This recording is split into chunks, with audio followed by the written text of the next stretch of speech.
Idéal et convoitise. Car l'amour rêve la vie,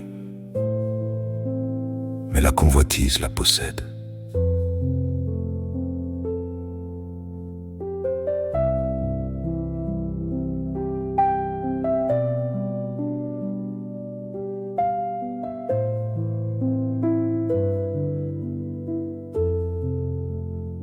L'amour est le côté idéal de la vie, son horizon pur.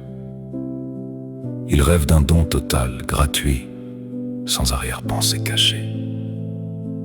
La convoitise, elle, regarde la vie avec des yeux calculateurs. Elle veut posséder, garder, accumuler ce qui brille un instant. L'amour élève, la convoitise, elle, retient et referme les mains. L'un donne sans compter, l'autre prend sans jamais être rassasié. Nous portons les deux en nous, mêlés, souvent confondus, hélas. On croit aimer quand on ne fait que désirer posséder. La convoitise se déguise facilement sous des habits de passion. Elle imite l'amour, mais elle en trahit vite l'essence même. L'amour véritable se réjouit du bien de l'autre, sans condition. La convoitise, elle, s'inquiète surtout de ce qu'elle pourrait perdre. Le réel nous pousse souvent vers cette version plus âpre. L'idéal reste un horizon qu'on aperçoit sans toujours l'atteindre.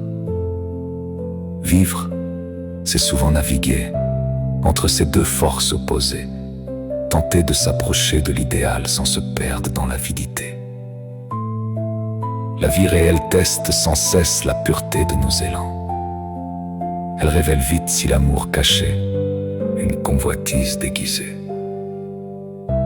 Peu résistent à cette épreuve sans jamais fléchir un instant. Mais certains y parviennent, gardant l'amour pur malgré le monde. Cela touche, peut-être, un peu de cet idéal rêvé. Il prouve que le réel n'efface pas toujours l'essentiel.